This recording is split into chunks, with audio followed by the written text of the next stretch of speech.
Belum lama lalu, Fadlizon nge-tweet bahwa di Aljazair harga bensin dan solar tembus angka yang jauh lebih murah dibanding BBM di Indonesia.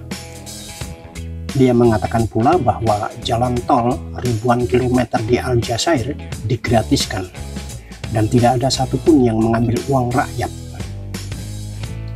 Kita tahu ke arah mana tweetan ditujukan. Pada pemerintah Indonesia tentunya. Sebagai kritik, sindiran, saran, meskipun tetap saja merasa aneh sebagai anggota DPR, terus ngapain saja dia?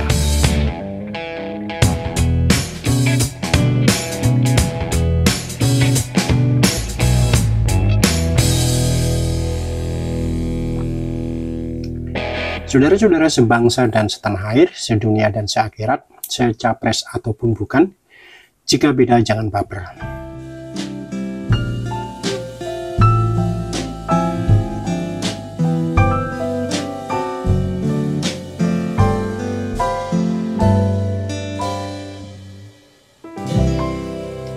Sebagai anggota Partai Gerindra, notabene dari partai anggota koalisi pemerintah, apakah dia tidak punya panggung formal? Mestinya punya, kecuali ia hanya suka menerima gaji dan tunjangannya tadi. Lumayan dapat tunjangan uang komunikasi yang bisa sampai jutaan rupiah per bulan untuk bisa nge-tweet dengan nyaman dan unlimited. Sebagai anggota DPR, terus ngapain saja dia? Kok kayak para netizen menggunakan medsos? Atau mungkin dengan membanding-bandingkan negaranya dengan memuji negara lain adalah caranya berpartisipasi pada bangsa dan negara.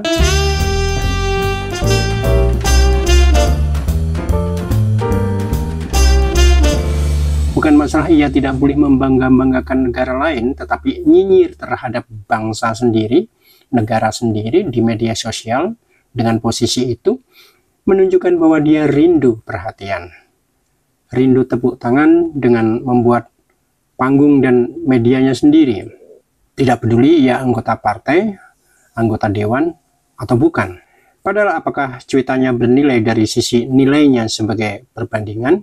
Kalau mau membodohi rakyat dengan cara embel-embel mengkritisi negara, seharusnya dia memberikan variabel-variabel pembedanya antara Indonesia dan Aljazair itu. Tidak sekedar dan sekelas netizen awam yang asal nge-tweet atau asal benci. Kedua negara ini tentu berbeda secara jumlah penduduk dan gross domestik, juga jumlah partai dan sistem pemerintahannya. Mungkin juga beda kualitas anggota parlemennya. Dibanding anggota parlemen di Indonesia, wabil khusus Fadlizon, mungkin saja parlemen Indonesia jauh lebih unggul, setidaknya dalam jumlah gaji, mengingat parlemen Indonesia termasuk 5 besar negara yang memberi gaji tertinggi di dunia. Umumnya justru negara dalam capaian demokrasi yang rendah, tapi tingkat korupsinya tinggi yang memberi gaji parlemen lebih tinggi.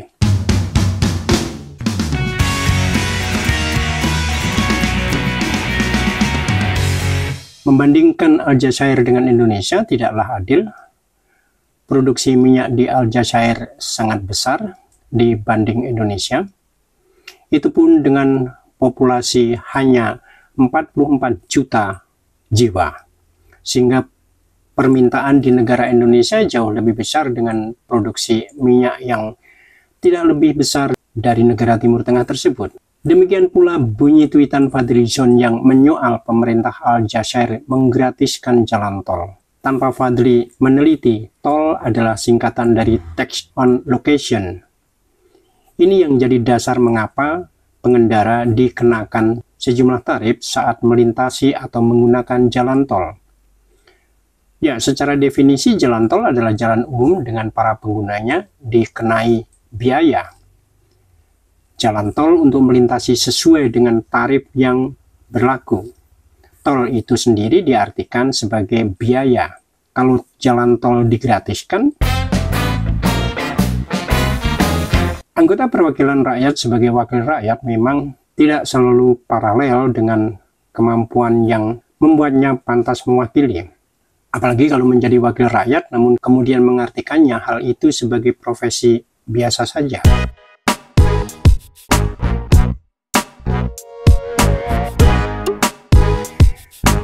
Dalam usia menjelang 75 tahun Indonesia merdeka, Indonesia baru mengadakan pemilu 12 kali, menghasilkan 7 presiden. Pilpres langsung oleh rakyat baru 4 kali. Dalam Orde Baru, kita tertib menjalankan pemilu per 5 tahun sekali. Tapi demokrasi perwakilan itu dengan 200 juta lebih rakyat Indonesia, diwakili 1000 orang, apa jaminan mereka mewakili kita? Tidak ada.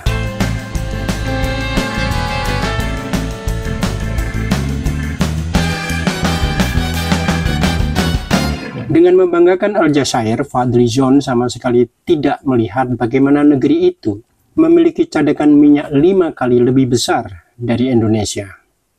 Lifting 2 kali lebih besar.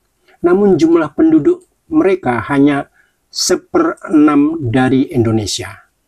Meski begitu, rasio utang Aljazair 62,99%, sementara Indonesia rasio utangnya sebesar 39,57%. Belum mengenai nilai-nilai lainnya yang Fadlizon tak tertarik untuk mengetahuinya, kecuali hanya membanggakan negeri itu untuk memperhinakan negerinya sendiri. Dan dengan culunnya, anggota DPR ini perlu menyampaikan kekagumannya di media sosial.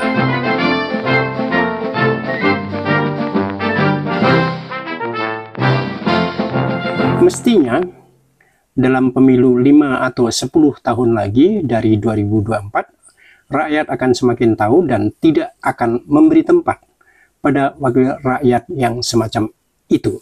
Kecuali mereka rakyat jelantah yang mau dikibuli dengan nasbung atau katakan amplopan 50 ribuan. Itu pun mungkin dipotong korlap 20 ribu, tinggal 30 ribu rupiah. Cukup untuk makan selama 5 tahun. Sebagaimana wakil rakyat yang dijamin peri kehidupannya hingga pemilu yang akan datang. Bagaimana duit 30 ribu rupiah bisa digunakan hingga 5 tahun kemudian? Caranya dengan tidak menggunakannya. Yang